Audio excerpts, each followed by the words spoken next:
अस्सलाम वालेकुम फ्रेंड। आप मेरे चैनल पर पहली बार आए हैं तो मेरे चैनल को ज़्यादा से ज़्यादा सब्सक्राइब करें, लाइक शेयर और कमेंट करें। सब्सक्राइब करके मुझे सपोर्ट करें। मारो मारो की आवाज उस काली गहरी रात के सन्नाटे को चीरती हुई पूरी वादी में गूंज रही थी। कोई लाठी लेकर, कोई कुल्हाड़ी लेकर, जिसको जो हाथ लगा वो उस काली नदी की ओर दौड़ पड़ा। अभी अंधेरा होते ही गांव वालों को किसी ने बताया कि काली नदी पार कर रहे दो आदमियों पर हमला हुआ है। गांव वाले बेतहाशा भागते हुए नदी के किनारे पहुंचे तो क्या देखते हैं, खून में लथपथ दो लाशें किनारे पर पड़ी हैं। देखने पर पता लगा कि दोनों की मौत पानी में डूबने से हुई। बाद में किसी ने इन लाशों को काटा है। पूरे गांव में सनसनी फैल गई। गांव के मुखिया ठाकुर जगन्नाथ जी आगे आए और बोले, जब हमने फैसला किया था कि रात के समय कोई नदी के रास्ते नहीं जाएगा, तो ये सब कैसे हो गया? चौकीदार कहाँ मर गया? तभी पीछे खड़ा चौकीदार कांपता हुआ आगे आया। मालिक, मैंने तो इन्हें बहुत मना किया था, लेकिन ये तो शहर से आए पढ़े लिखे नौजवान थे। इन्होंने मेरी एक बात नहीं मानी। हार कर मैं गांव वालों को बुलाने चला गया। आया तो ये सब देखा। आपको यकीन ना हो तो गांव वालों से पूछ लो। जमींदार जगन्नाथ जी बोले, तुझे इसलिए तो नौकरी पर रखा है कि किसी को नदी में ना उतरने दे। हमें पता नहीं है काली नदी का भूत किसी को परेशान नहीं करता। जब कोई नदी में जाता है तो वह उसे मार देता है। ऐसे में इस चौकीदार का क्या फायदा? अब पुलिस आएगी, 10 सवाल करेगी। उसी समय पुलिस को सूचना दी गई। कुछ ही देर में पुलिस वहां पहुंच गई। लाशों को अपने कब्जे में लेकर पोस्टमार्टम करने के लिए भेज दिया।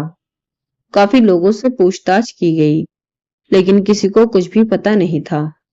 कुछ ही दिनों में गांव वाले सामान्य हो गए। उसी गांव में एक 25 साल का नौजवान, जिसका नाम नीरज था, वह एक दिन अपने दोस्त दीपक के साथ नदी के किनारे पर एक पेड़ के नीचे बैठा था। नीरज बोला, यार ये भूत का क्या चक्कर है? इस भूत के चक्कर में हम कभी नदी में नहीं जा पाते। नदी के उस पार देखो कितने सुंदर नजारे हैं। उस पार एक मंदिर भी है। अगर किसी तरह इस भूत से छुटकारा मिल जाए तो कितना मजा आए। ये सुनकर दीपक बोला, भाई यही तो समस्या है इस नदी की। जो भी इस नदी के जल में पैर रखता है मारा जाता है। नीरज उस पार जाना चाहता था। उसने अपने दोस्त से कहा, क्यों ना हम पता लगाएं कि आखिर ये भूत सबको क्यों मार रहा है। ये सुनकर दीपक बोला, इसका जवाब तो गांव के कोई बुजुर्ग ही दे सकते हैं। गांव में सबसे ज्यादा उम्र के तो केवल पुष्पा के दादाजी हैं। चलो उनके पास चलते हैं। दोनों उनके पास पहुंच जाते हैं। उनकी बात सुनकर दादाजी संभल कर बैठ जाते हैं। वो अपनी पोती पुष्पा से कहते हैं, बेटी तू बाहर जाकर खेल, मुझे इन दोनों से कुछ जरूरी बात करनी है। उसके जाने के बाद दादाजी कहना शुरू करते हैं, बात यह है, बच्ची है, डर जाएगी। तुम जो पूछ रहे हो वह मैं तुम्हें बता देता हूँ, लेकिन नदी में जाने की कभी कोशिश मत करना, क्योंकि जो भी नदी में गया वह वापस नहीं आया। नीरज बोला, अब बताओ तो सही, बाकी हम पर छोड़ दो। दादाजी ने कहना शुरू किया, बेटा ये सब गांव वालों के ही कर्मों का फल है। इस गांव में मुकुंद नाम का एक सीधा साधा किसान रहता था। दिन भर खेत में मजदूरी करता था। उसका अपना खेत नहीं था। वह तो उस समय के जमींदार के खेत में मजदूरी करता था। वह पूजा पाठ करने वाला आदमी था। रात को जब वह अपने घर पहुंचा तो उसकी पत्नी पूजा की थाली तैयार रखती थी। पूजा की थाली लेकर वह रात को नदी किनारे बंधी नाव से दूर किनारे के मंदिर में जाता था। उस नदी में कोई नहीं जाता था, केवल मुकुंद ही जाता था। मंदिर की साफ सफाई करना तो उसे फूलों से सजाता, भगवान की पूजा करता, उन्हें भोग लगाता और वापस आ जाता। एक बार नदी में भयानक बाढ़ आ रही थी, लेकिन मुकुंद नहीं माना। वह चला गया। जब पूजा करके वापस आया तो नाव नदी के तेज बहाव में बहने लगी। मुकुंद ने नाव से कूदकर अपनी जान बचाई। वह किसी तरह तैरता हुआ किनारे पर पहुंचा। उसकी पूजा की थाली का सिंदूर उसके पूरे चेहरे पर बिखर गया था। वह इस अवस्था में घर की ओर चल दिया। रास्ते में उसे कुछ गांव वाले मिले। उन्होंने मुकुंद को पकड़ लिया।